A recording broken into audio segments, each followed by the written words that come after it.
Hello again guys, it's your buddy Greg and welcome back to another video.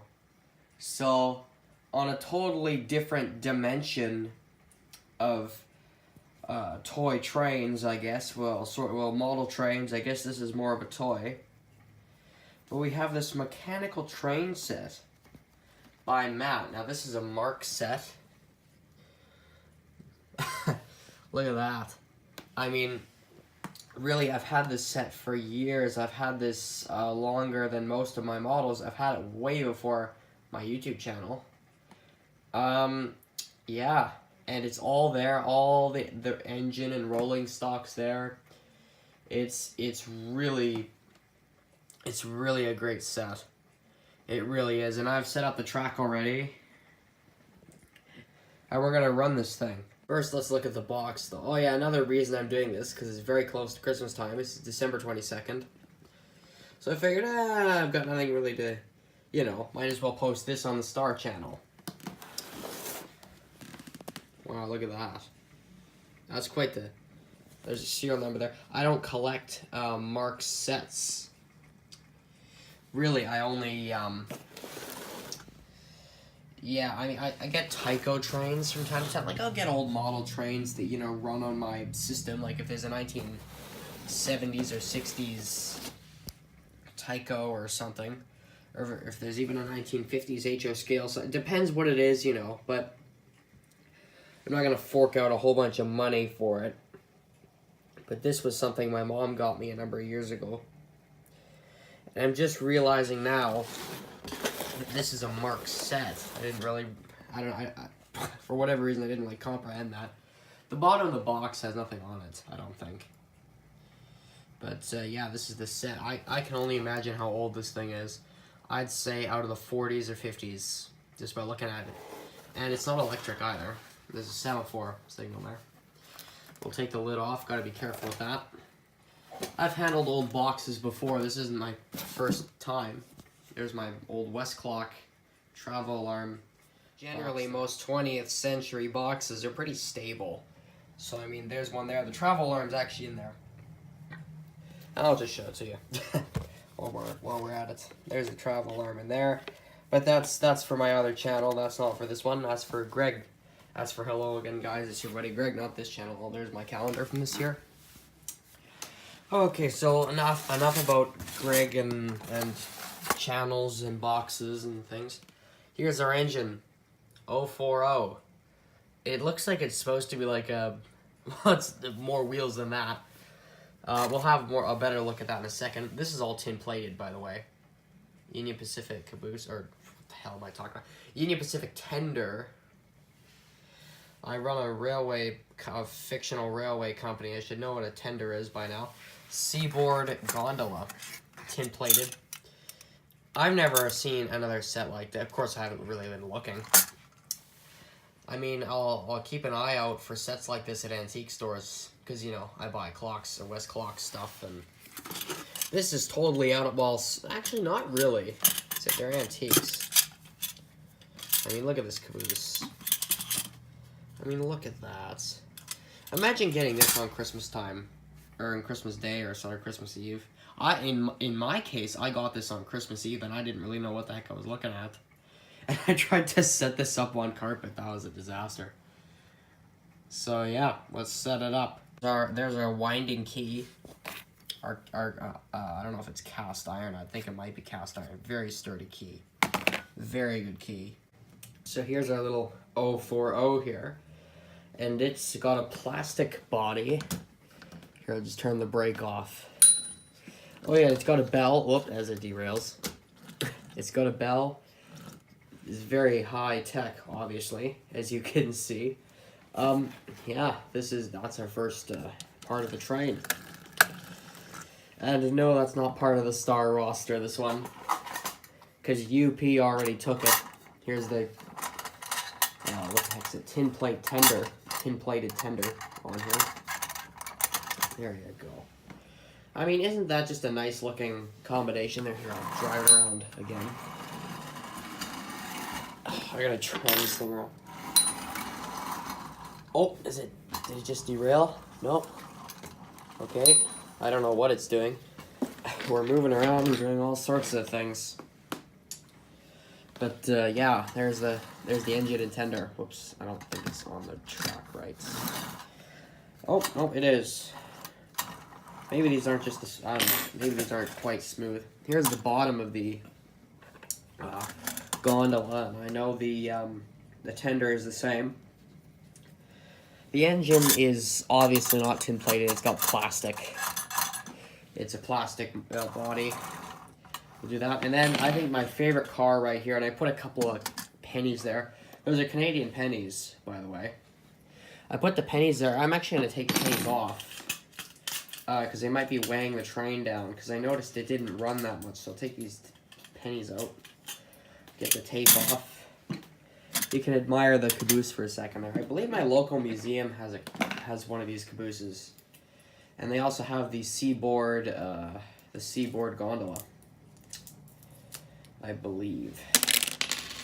I've heard a bit about the Marx toy company. They produced all sorts of toys, and I believe electric trains were part of the toys they made. But this is an interesting set because it's clockwork, and it looks like it.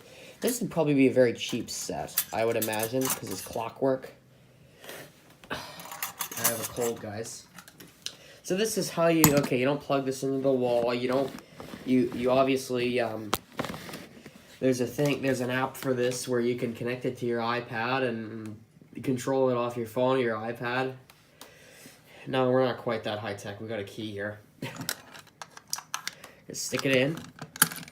Oh, brakes. Oh no. It has to be. You have to.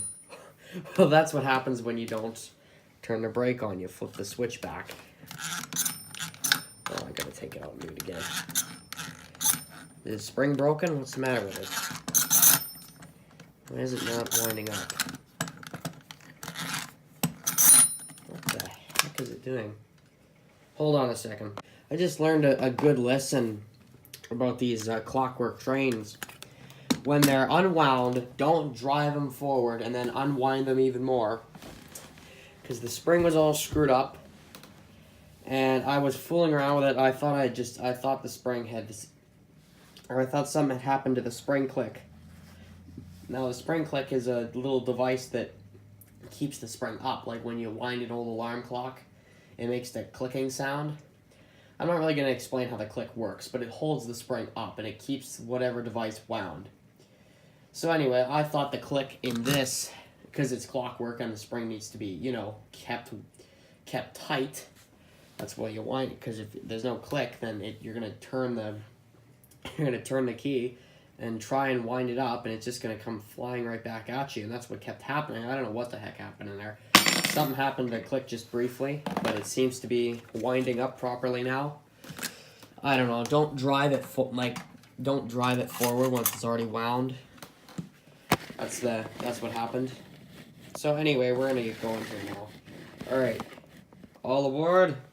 Hold on, I have a whistle here. We're gonna try this whistle. It's one of those stereotypical wooden ones that you see. I'm blowing this thing off, so it's not, just so there's not so much dust in it. Both these items were under my bed. Okay, let's get going here. All aboard.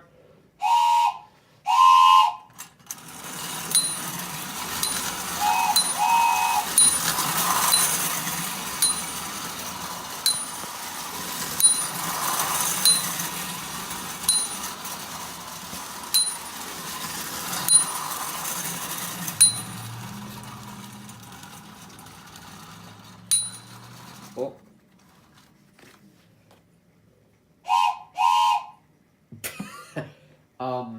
Yeah. It doesn't run for very long, as you may or may not know already. She doesn't go for very long. But it does go. Oh, we're just inching along. We can get some HO scale realistic speeds with this. Thanks, Marx. And this set was never supposed to be around, 60 years down the wall. Maybe it was. Maybe that was the whole idea. I don't know, because it still is, and it's in really good condition. And no, viewers, it's not broken because it's only slow. or because it's unwound now. Yeah, it needs to be wound up again. We're gonna wind it up. We're not gonna wind it up because if we take rolling stock off, we should get going again. Oh, a little bit. Some HO scale realistic speeds are happening now. It's HO scale.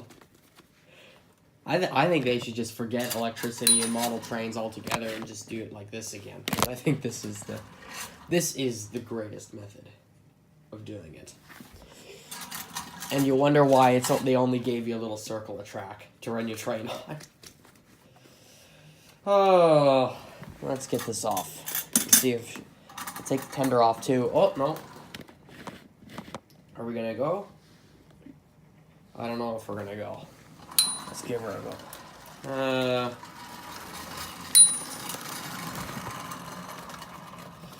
Yeah, I think it needs to be rewound. Gonna get it going on its own. There we go.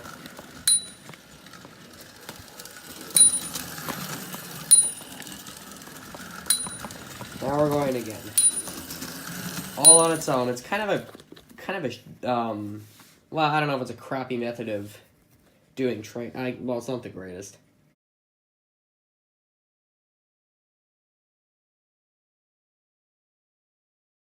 Here is the undercarriage of the locomotive, and as you can see, I've turned the light on for this because it's kind of difficult to see somewhat. As you can see, there's the spring.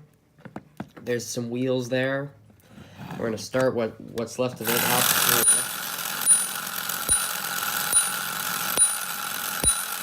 As you can see, only the one wheel is powered. Is it going to go anymore?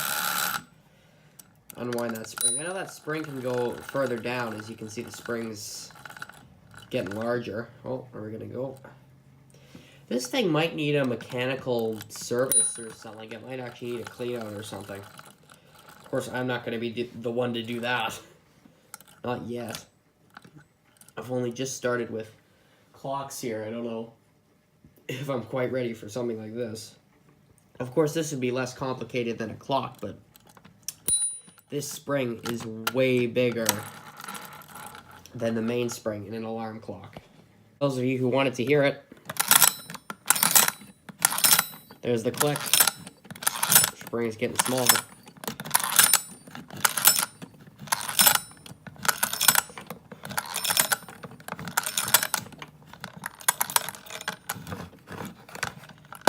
There you go.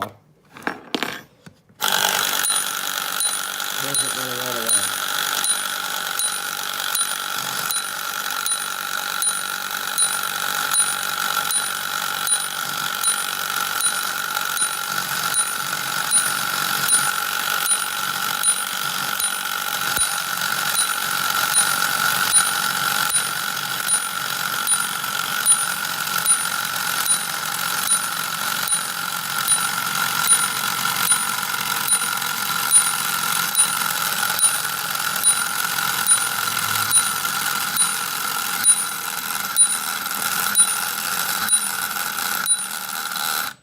Oh, come on, you can do more than that.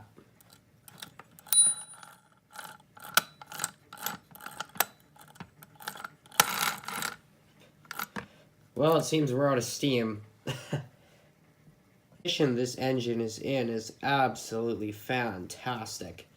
Along with all the rolling stock and everything else. I'll just put that up on screen. I mean, there's no paint chips anywhere. The wheels are squeaky clean. I can imagine this was barely used. I might be one of the only people who's actually used this thing. I don't know how many other times it's really been used, but it sure doesn't look like it has, and I know you'll want to see the gondola. I mean, the rolling stock, I believe, is fairly common, like the Seaboard gondola and that UP caboose there. But, I mean, it's just interesting. Well, the couplers are slightly rusty. They're not in the couplers are in decent shape, and that's how they stay on. There's no screw or anything. Actually, it's a decent method, I guess, for a toy. And that's really what this is. It's a toy, and that's what it was intended to be. Track just, you just put one in the other there. It's pretty easy to assemble. If you have a set like this, you'll just figure out how to do it. It's not hard at all. Oh! Oh! Ew!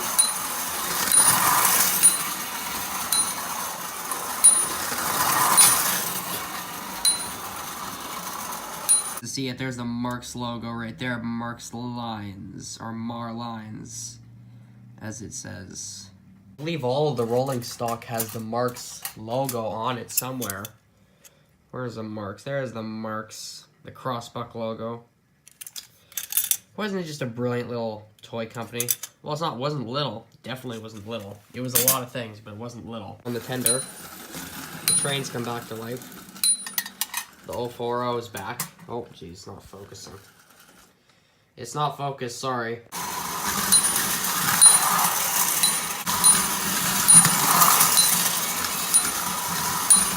Oh! Well, viewers, I think that's enough of that. It keeps derailing. I guess the one negative about this set, the one problem, is the track system. It's kind of, I don't know if it's S gauge or what gauge this is. It looks like it might be S. I'm not sure. But, yeah, it keeps coming undone. And I'll just do that up again. Yeah, it's a heck of a thing. But still, it's a good little set, and I like it.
So there you have it, viewers. There's the Marx Mechanical train set.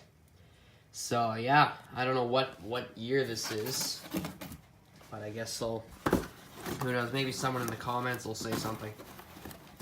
But yeah, viewers, thanks for watching that. And you know why I've done this, viewers? It's just standard procedure, viewers. Just standard procedure.